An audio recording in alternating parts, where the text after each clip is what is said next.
mpaka sura ya mwisho katika kitabu cha Ufunuo, Kristo anaonekana kuwa mshindi. Kwa hiyo tukasema kwa kuwa ni kitabu cha ushindi, ni kitabu kitamu, maana kinatangaza ushindi wetu. Bwana Yesu asifiwe.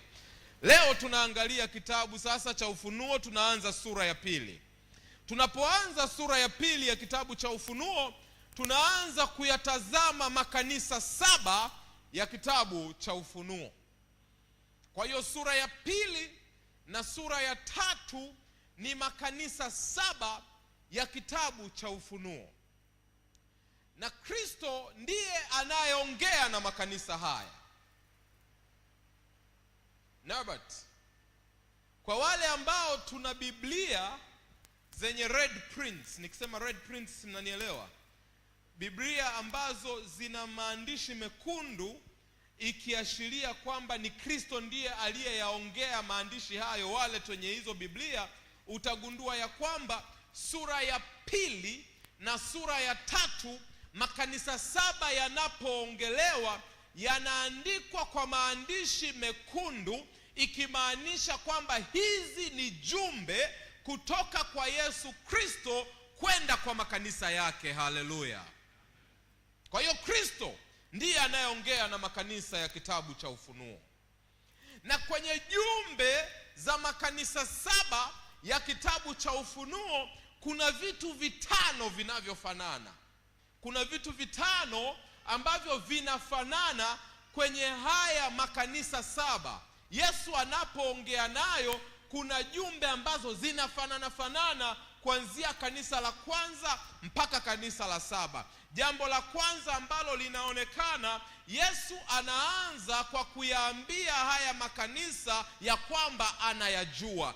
Kila kanisa la kitabu cha Ufunuo, Yesu anaanza kwa kuliambia kwamba nina kufahamu, nina kujua, nayajua matendo yako, ninayajua matendo yako, na tutaangalia hapo. Kwa hiyo makanisa yote Yesu anadeclare ya kwamba anayajua. Kitu cha pili ambacho kinaonekana katika jumbe za kitabu cha Ufunuo ni kwamba Yesu anayasifia makanisa haya. Anasema wema wao, anasema uzuri wao, anasema mambo mazuri na ya kuvutia yanayoonekana katika makanisa haya. Kitu cha 3 kinachoonekana kwenye makanisa 7, Yesu anasema udhaifu wa makanisa haya. Kwa hiyo Yesu hafanyi tu commendation, lakini Yesu anafanya recommendation. Yesu hakwambii tu wema wako na uzuri wako. Yesu hakupangi, hakupampi, hakurembi. Inapofika Yesu kukwambia udhaifu wako na ubaya wako, anausema kwa uzuri na kwa uwazi. Bwana Yesu asifiwe.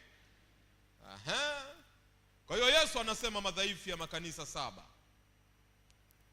Lakini pia Yesu anatoa wito.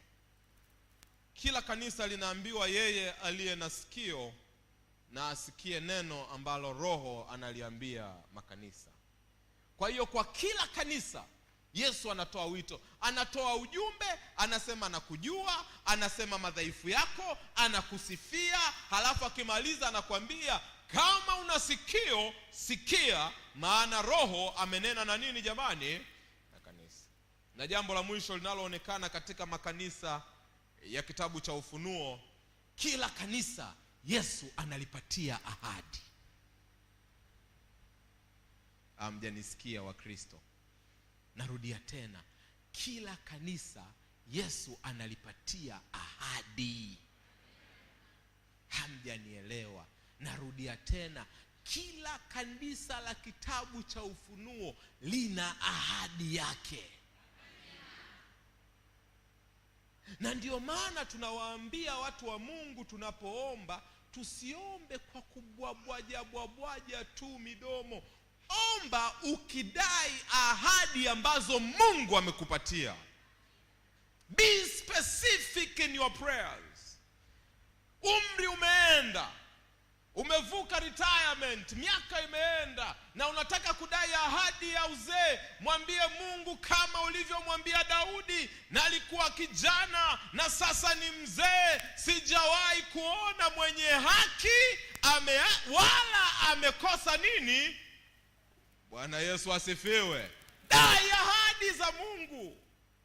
Una mashaka, una wasiwasi, una uoga, hujui kesho itakuwaje, mwambie Mungu, wewe ndiye uliyeniambia nisiogope, nipe ujasiri, maana ni ahadi kutoka kwako.